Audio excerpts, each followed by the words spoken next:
Cherchez-vous un moyen efficace d'améliorer votre bien-être et votre santé cardiovasculaire? Si vous pratiquez des activités comme le jogging, la natation ou le vélo, je vous invite à découvrir l'entraînement en zone 2, une approche qui a gagné en popularité grâce à ses bienfaits remarquables. Cette modalité d'exercice pourrait bien être l'impulsion dont vous avez besoin pour commencer à faire du sport ou intégrer une activité cardio-respiratoire à votre routine d'entraînement. L'entraînement en zone 2 correspond à une intensité d'exercice où l'on travaille à 65 voire 70% de la capacité maximale du cœur. Dans cette zone, votre corps utilise principalement les graisses comme source d'énergie, ce qui vous permet de vous entraîner plus longtemps sans ressentir de fatigue. Selon la cardiologue Martha Gulati, la formule pour calculer votre fréquence cardiaque maximale diffère pour les hommes et pour les femmes. Pour les hommes, 220 moins l'âge. Pour les femmes, 206 moins le produit de l'âge par 0,88. Cela vous permettra de déterminer votre zone d'entraînement de façon plus précise.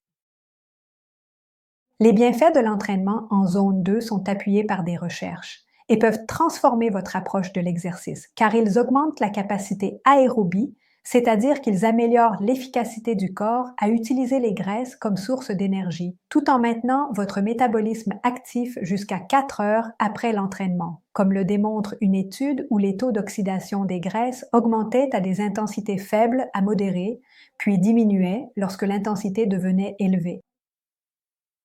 En fait, les taux maximaux d'oxydation des graisses ont été atteints à des intensités comprises entre 59 et 64% de la consommation maximale d'oxygène chez les personnes entraînées, tandis qu'ils étaient de 47 à 52% de la consommation maximale d'oxygène dans un échantillon de la population générale.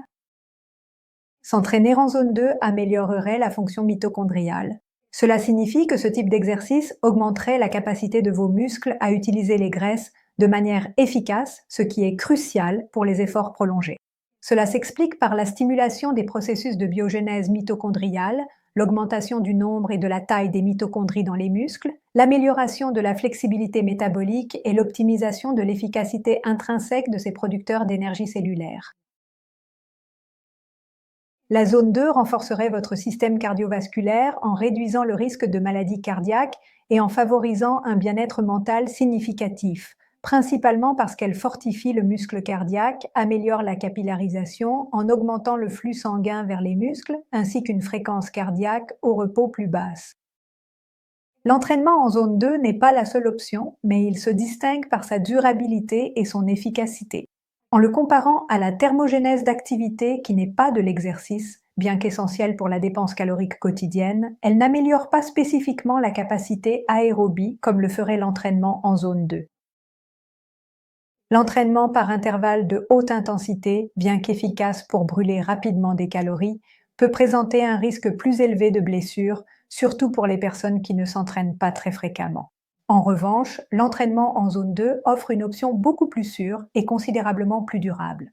Les intervalles prolongés d'intensité moyenne à élevée constituent également une approche qui peut être très bénéfique, mais l'entraînement en zone 2 permet de développer l'endurance fondamentale et l'adaptabilité physique, facilitant ainsi la transition progressive vers des efforts plus intenses et exigeants. Si vous êtes prête à vous entraîner en zone 2, ces étapes simples peuvent vous aider à l'intégrer dans votre routine. Connaissez votre fréquence cardiaque maximale en soustrayant votre âge de 220 pour les hommes ou en utilisant la formule de Gulati qui est considérée comme plus précise pour les femmes et qui consiste à soustraire de 206 le résultat de 0,88 multiplié par votre âge. Ceci correspond à 100%. Maintenant, déterminez votre zone 2. Calculez 65 à 70% de votre fréquence cardiaque maximale. Disons que vous êtes un homme de 40 ans, alors 220 à moins 40, cela fait 180, qui correspond à votre 100%. Maintenant, règle de 3 simple, multipliez 180 par 0,65, ce qui donne 117. C'est la fréquence cardiaque à 65% de la capacité maximale pour un homme de 40 ans, par exemple. Ensuite, choisissez votre activité. Choisissez une activité que vous appréciez et qui vous permette de tenir une courte conversation pendant que vous faites de l'exercice. C'est une façon de savoir si vous êtes à 65 ou 70% de votre capacité maximale. Bien sûr, il est plus précis d'utiliser un moniteur de fréquence cardiaque dans la mesure du possible, car cela vous aide à contrôler et à rester dans la zone appropriée. Vous pouvez maintenant commencer par des séances courtes. Si vous débutez, commencez par 20 à 30 minutes, 2 à 3 fois par semaine. Cela sera suffisant. Une fois que vous vous sentez à l'aise, vous pouvez augmenter progressivement la durée ou un peu la vitesse pour voir comment cela se passe. Écoutez votre corps, faites attention à ce que vous ressentez pendant et après l'exercice, combien de temps de récupération vous avez besoin entre chaque séance et si ces temps restent les mêmes ou diminuent. Soyez constant et profitez du processus. Être cohérent est la clé pour obtenir des résultats. Trouvez de la joie dans l'exercice. Voir votre corps changer et se renforcer, même si ce n'est pas du jour au lendemain, améliore définitivement l'expérience. Enfin, je recommande toujours de rester en contact avec votre médecin ou un entraîneur certifié si vous avez des doutes ou des conditions préexistantes.